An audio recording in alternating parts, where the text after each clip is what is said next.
मिनश्शैतानिर्रजीम। बिस्मिल्लाहिर्रहमानिर्रहीम।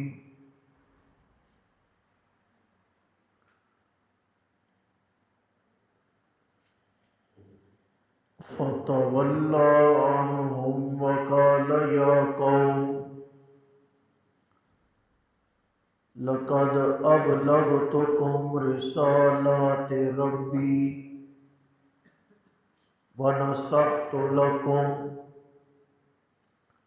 फ़कैफ़ आसा अला कौमिन काफ़िरीन। फतवल्ला अन्हुम, पस एराज किया शुएब अलैहिस्सलाम ने उनसे। वक़ाला या कौमे, और कहा ए मेरी कौम, लक़द अबलगतुकुम, ताकीक पहुँचा चुका मैं तुम्हें,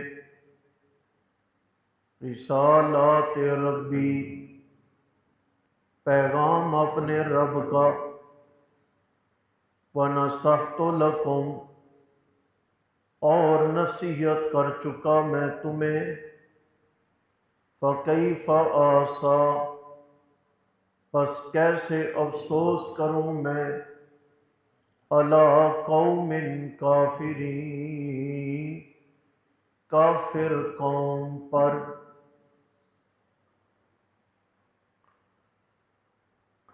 एक मसला हम गुज़श्ता पारे में रमज़ान से 2-4 दिन पहले पढ़ चुके हैं।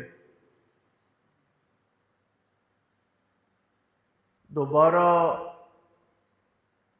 उसी किस्म का मज़मून है, इसलिए ये थोड़ा सा मैं ज़िक्र कर देता हूँ।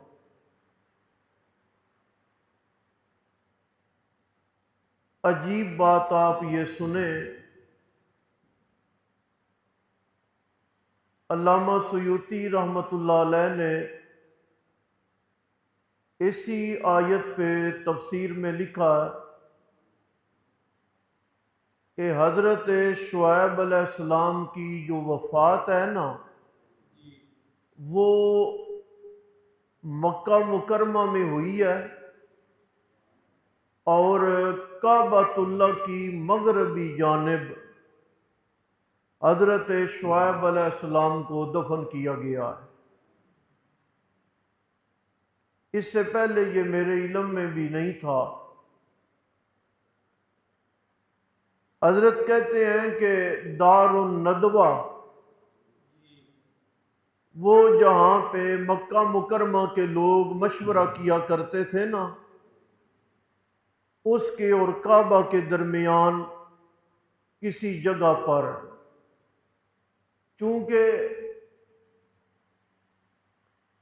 वहाँ के लोगों ने बहुत सारी चीज़ों के निशानात मिटा दिए हैं, अब हज़रत शुएब अलैहिस्सलाम के वहाँ दफन होने का तज़किरा मैंने भी कम अज़ कम इनकी तफसीर में पहली बार पढ़ा।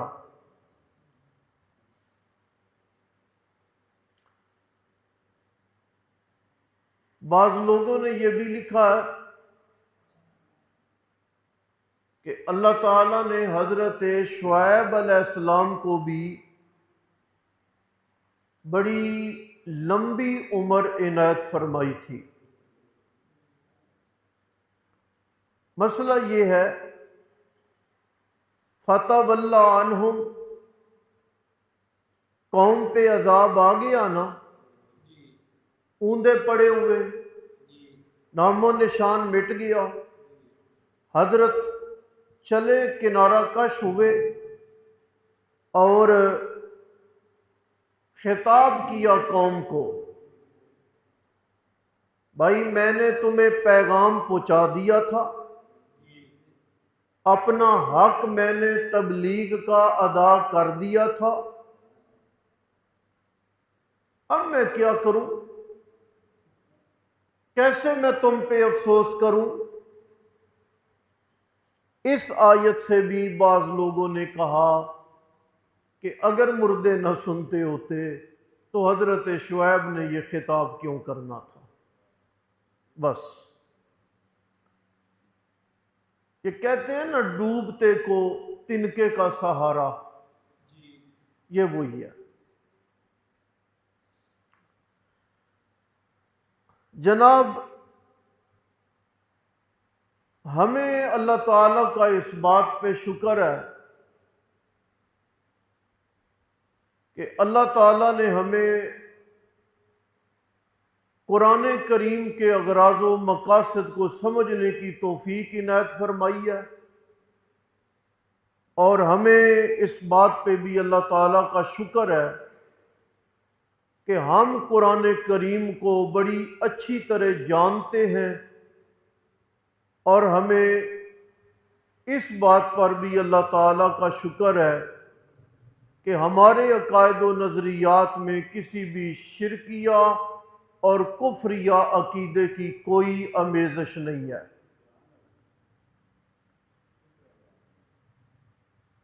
आप चूंकि मुवाहिद लोग हैं, अभी किसी मकाम पे बात आएगी तो मैं आपको आयात निकलवा के दिखाऊंगा, आप सिर्फ हिम्मत करके थोड़ी सी सुन लें ताकि आपको तसल्ली हो जाए। इस आयत को समझ लें कि हजरत शुएब अलैहिस्सलाम का खिताब कौम को सुनाने वाला खिताब, बोल जाए, आप ना उन्हें सुना रहे थे ना वो कौम आपके खिताब को सुन रही थी,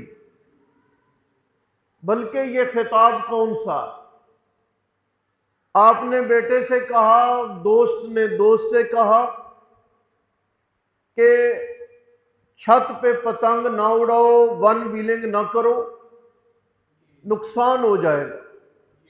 नुकसान हो गया, दोस्त फौत हो गया, छत से गिरा, दुनिया से चला गया।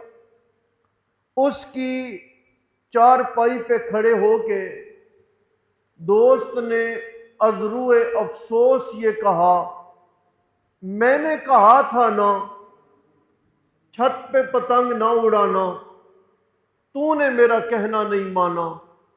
क्या ये सुनाने के लिए किया? बोल तो ले। नहीं, ये वो दिली अफसोस का इजहार था जो दोस्त ने दोस्त की चारपाई पे खड़े होके किया, और यही दिली अफसोस के इजहार की बात थी जो हजरत शुएब अलैहिस्सलाम ने अपनी कौम को खिताब फरमाया। इससे पहले हजरत सालेह अलैहिस्सलाम का भी अपनी कौम को किया जाने वाला खिताब पिछले पारे के आखिर में, आखिरी सफ़े में आप पढ़ चुके हैं। आप अलैहिस्सलाम की उंगली जख्मी हुई, नबी अलैहिस्सलाम ने उंगली को खिताब किया। क्या सुनाने के लिए था? नहीं। आप जो कब्रिस्तान में जाके कहते हो अस्सलामु अलैकुम, ए कब्रों वालों तुम पे सलामती हो, आप, हमारा जो कब्रिस्तान इधर का, इसकी जमीन कितनी है? अब एक कोने में बंदा खड़ा हो तो क्या दूसरे कोने के वो किनारे पे रखी जो कब्र बनी हुई है उसके बारे में क्या ये नजरिया होगा कि उसने मेरा सलाम सुना? ना, ये कब्रिस्तान में हम उन्हें सुनाते नहीं हैं, बल्कि हम उनके लिए क्या करते हैं? दुआ। क्या करते हैं? दुआ। ये हमारी एक लंबी सफ है। इमाम साहब के पीछे इकामत पढ़ने वाला बंदा, उसने दाएं और बाएं जानिब सलाम फेरा। दाएं जानिब फेरा तो नीयत की है, इस तरफ सारी खलकत पर सलामती की दुआ की, अस्सलामु अलैकुम व रहमतुल्लाह। क्या इधर के सारी खलकत छोड़े पूरी सफ वालों ने सुना? इमाम का नहीं, पीछे सफ वाले का किसी ने सलाम सुना? ये सलाम भी सुनाने का नहीं है, ये भी अपने दाएं बाएं लोगों के लिए दुआए खैर है और सलामती मांगी गई है। समझे आप? हजरत शुएब अलैहिस्सलाम का खिताब भी अफसोस था, कौम को सुनाने के लिए नहीं था। नहीं तो फिर आपकी अगर ये दलील मान ली जाए ना, तो हम आपकी इस कमज़ोर दलील जो आपने सोची है, हम उसके मुकाबले में कुरान पाक की कई आयात पढ़ सकते हैं, जिनमें से चंद आप सुने। मन नज़ल्लु मिम्मन यदऊ मिन दूनिल्लाहि मन ला यस्तजीबु लहू इला यौमिल क़ियामह व हुम अन दुआइहिम गाफिलून। 26वां पारा। उससे बड़ा गुमराह कौन है? इमाम समरकंदी ने कहा, मन अशद्दु कुफरन, उससे बड़ा किसका कुफर हो सकता है जो अल्लाह के सिवा उन्हें पुकारे, ला यस्तजीबो, जो उसे जवाब नहीं दे सकते। कब तक?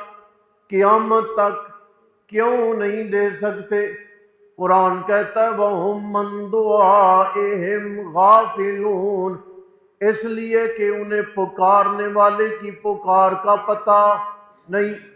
हजरत काजी साहब रहमहुल्लाह ने यहाँ पे तफसीर में लिखा है ला यस्माउन, पता नहीं, इसलिए कि वो पुकारने वाले की पुकार को नहीं सुनते।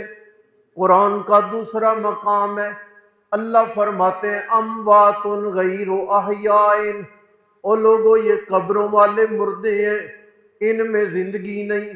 वमा यशूरुना अय्याना युबासून, इन्हें तुम्हारा क्या पता, इन्हें तो अपना भी नहीं पता कि हमने कब्रों से कब उठाया जाना है। कुरान का तीसरा मकाम इन्नमा यस्तजीबुल्लज़ीना यस्माऊन, लोगो जवाब वो देता है जो सुन ले। वल मौता यबासुहुमुल्लाह, मुर्दे तो अल्लाह के यहाँ पहुँच गए। नसफी ने मदारिक में लिखा है अम्मा कबल ज़ालिका फला, अब ये क़यामत से पहले सुन नहीं सकते, अब ये कोई सबील ही नहीं है, कोई तरीक़ाकार ही कोई नहीं है। आप कुरान की चौथी आयत देखें, अल्लाहु यतवफ़्फ़ल अनफुसा हीना मौतिहा, मैं अल्लाह मौत के वक़्त रूह कब्ज़ कर लेता हूँ, और युमसिकुल्लती क़ज़ा अलैहल मौत, फिर मैं अल्लाह रूह को अपने पास रोक के रख लेता हूँ। जिस्म नीचे रह गया, रूह में अल्लाह के पास पाबंद हो गई है। मौला ये कब वापस आनी है? अल्लाह फरमाते वइज़न नुफूसु ज़ुव्विजत, क़यामत वाला दिन होगा जब ये नफस में लाए जाएंगे। क्या मतलब है? इमाम इब्ने जरीर ने लिखा है ज़ुव्विजतिल अरवाहु बिलअबदान, क़यामत वाले दिन जिस्म और रूहें आपस में मिला दी जाएंगी। और मकाम है कुरान का इन तदूहुम ला यस्मऊ दुआअकुम, इन्हें पुकारो ये तुम्हारी पुकार नहीं सुनते।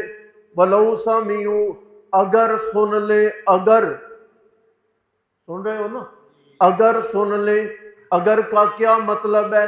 लौ का नबादी नबीयुन, अगर मेरे बाद नबी होता तो उमर होते, है कोई नहीं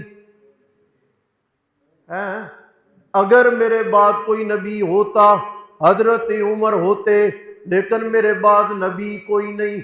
अगर इस कायनात में कई इला होते फसाद हो जाता, लिहाजा कई इला मौजूद नहीं। अगर ये सुन ले जवाब नहीं देते, क्या मतलब है? ये सुन सकते नहीं। और मकाम है कुरान का अल्लाह फरमाते हैं मेरे पाक पैगंबर इन्हें कह दो अंधेरा रोशनी बराबर नहीं, धूप साया ये बराबर नहीं, गर्मी और ये साया ये बराबर नहीं, इसी तरह मुर्दा और जिंदा बराबर नहीं। क्या मतलब है? इन्नल्लाह युस्मिउ मन यशा, अल्लाह जिसे चाहे जितना चाहे जब चाहे जैसे चाहे सुना दे। मा अंता बिमुस्मिन मन फिल कुबूर, ऐ मेरे नबी जो कब्रों में चला गया आप उसे सुनाने की ताकत नहीं रखते। 21वां पारा इन्नका ला तुस्मिउल मौता, 20वां पारा इन्नका ला तुस्मिउल मौता, ऐ मेरे नबी आप इन मुर्दों को नहीं सुना सकते। हम 20 आयात कुरान की पढ़ सकते हैं, तुम कहते हो कि हजरत शुएब ने मुर्दों को खिताब किया है, हम कहते हैं हजरत शुएब का जितना भी दर्जा हो हमारे नबी के दर्जे से कम है। अल्लाह अपने आखिरी नबी को कहते हैं मेरे नबी आप भी सुना नहीं सकते। जब हमारे नबी नहीं सुना सकते तो और कौन है जो सुनाएगा?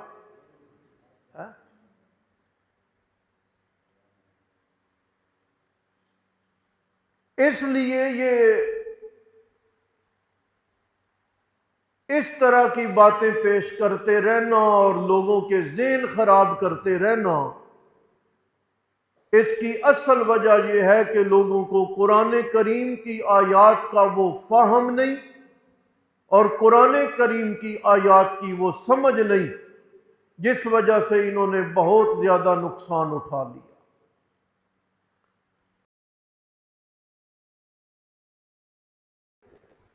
लहू दावतुल हक, सच्ची पुकार अल्लाह की है। अल्लाह के सिवा जिन्हें तुम पुकारते हो मा यस्तजीबून लहुम बिशई, वो तुम्हें जर्रा भी जवाब नहीं दे सकते। अगला जुमला सुने, इल्ला कबासित कफ़ैही इलल मा, एक आदमी कुएं पर खड़ा हो, दरिया समंदर नदी नाले के किनारे पे खड़ा हो और खड़ा हो के कहे कि पानी आ जा, मुझे प्यास लगी है मेरे मुंह में आ जा। अल्लाह फरमाते हैं ये कुएं पे खड़ा होकर भी पुकारे ना तो इसकी पुकार रायगाह है, वो पानी इसकी पुकार नहीं सुनेगा। हालांकि पानी सामने है, ये किनारे पे खड़ा है और बाबा जिस तरह किनारे पे खड़ा है पानी इसकी पुकार नहीं ना सुनता, इसी तरह ये कब्र के ऊपर भी आकर खड़ा हो जाए ना तो कब्र वाला इसकी पुकार, अब इससे खुली मिसाल और कैसे हो सकती? और ये कोई मिसाल ये नहीं है कि मेरे और आपके किसी उस्ताद और मुर्शद ने दे दी है, कुरान में देखें तर्जुमा। फतवल्ला अन्हुम, पस मुड़े हजरत शुएब उनसे, वकाला या कौमे, और कहा ए मेरी कौम, लक़द अबलग़तुकुम, ताकीद पहुँचा चुका मैं, रिसालात रब्बी, पैगाम अपने परवरदिगार का, व नसहतु लकुम, और नसीहत कर चुका मैं तुम्हें, फ़कैफ़ आसा, बस अब कैसे अफसोस करूँ मैं, अला कौमिन काफिरीन, काफिर कौम पर।